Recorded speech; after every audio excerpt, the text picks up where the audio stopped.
नजदीक गांव साहपुर निवासी अमित पुत्र हरि सिंह 38 वर्षीय जो घर से लापता हो गया है।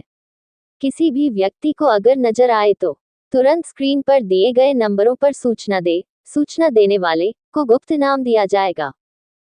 नगर परिषद में सीसी रोड निर्माण के नाम पर खेला गया भ्रष्टाचार का खेल।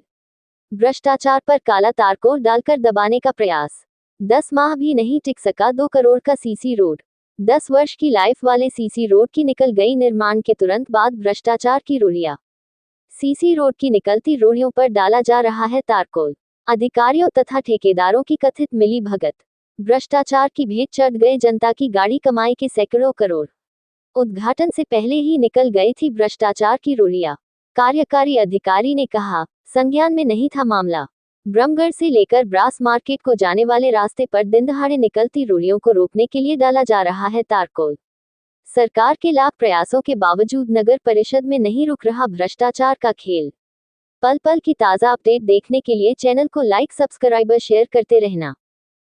अभी आपके द्वारा ये मेरे संज्ञान में आया मामला, मैं चेक करवाता हूँ। पर 3 साल तक ठेकेदार की जिम्मेवारी होती है ये उस रोड को प्रॉपर मेंटेन करना, और वो अपने ही कॉस्ट पे ये काम करता है। अगर कोई चीज़ खराबी आती है तो उसकी जिम्मेवारी है, वो उसको 3 साल तक ठीक करके रखे। मेरी नॉलेज में नहीं है, हो सकता है एमई अजय की नॉलेज में डाला हो, मैं अभी पता करके आपको बता देंगे। ये पूरा ब्रास मार्केट का प्रोजेक्ट है, सभी सड़कें इसमें बनी थी। लगभग शायद 2 करोड़ के आसपास का ये प्रोजेक्ट है।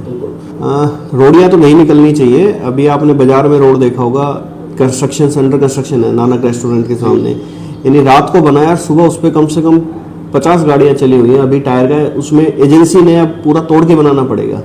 थोड़ी बहुत कमी ठेकेदार की मैनेजमेंट पे भी हो सकती है, और कई जगह पानी का इशू था। यहाँ हनुमान मंदिर में भी एक इशू आया था, उसको भी तोड़ के ठेकेदार एजेंसी को ठीक करना पड़ा है।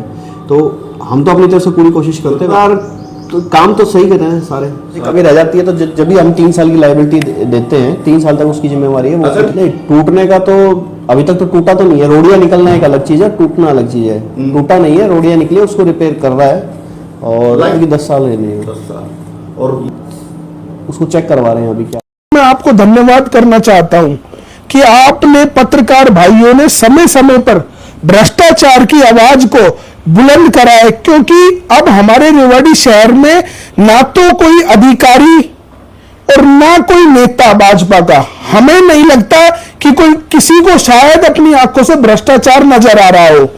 आज देखिए, मैंने भी देखा है कि ब्रास मार्केट से लेकर जो रोड ब्रह्मगढ़ तक जा रहा है, उसकी रोडियां निकल चुकी हैं। अगर आप जाके मौके पर देखिए, और उस पर किस प्रकार से तारकोल डाला जा रहा है, और 2 करोड़ रुपए का वो रोड है। और जब अधिकारियों से पूछा जाता है कि आप क्या कहते हैं, तो अधिकारी ठेकेदारों का बचाव करते नजर आते हैं। वो बचाव क्यों कर रहे हैं? क्योंकि सारा खेल कमीशन का है। रोड ही निकलेंगी तो कमीशन बढ़ेगा, सीधी सी बात है। मैंने तो पहले ही बताया है। आप बाजार में देखिए, मैं तो पहले कह चुका, मोती चौक से भाड़ावास गेट से और जो गोकल गेट तक का रोड है, भाई किस तरीके से व्यापारी भाई परेशान हुए उस रोड में। और उसकी भी मैंने मांग करी है कि उसकी भी विजिलेंस जांच और श्री राम लैब से इनके टेस्टिंग होनी चाहिए, क्योंकि अब रेवाड़ी की जनता को ना तो इन नगर परिषद के अधिकारियों पर भरोसा रहा और ना भाजपा के नेताओं पर भरोसा रहा। मैं बार बार ये आवाज उठाता रहा कि किस तरीके से मैं आपके माध्यम से एक बात कहना चाहता हूं कि इनकी पेमेंट क्यों कर दी जाती है जब कंप्लेंट देते हैं तो इनके खिलाफ, तो समझिए कि गोलमाल है। और मैं तो आपके माध्यम से माननीय हरियाणा के मुख्यमंत्री साहब को एक दरखास्त लगाना चाहता हूं और एक रिक्वेस्ट करना चाहता हूं कि आओ और इस रेवाड़ी नगर परिषद, भ्रष्ट नगर परिषद को आकर एक बार संभालो और इस पर एक बार इंक्वायरी बैठाने का काम करें।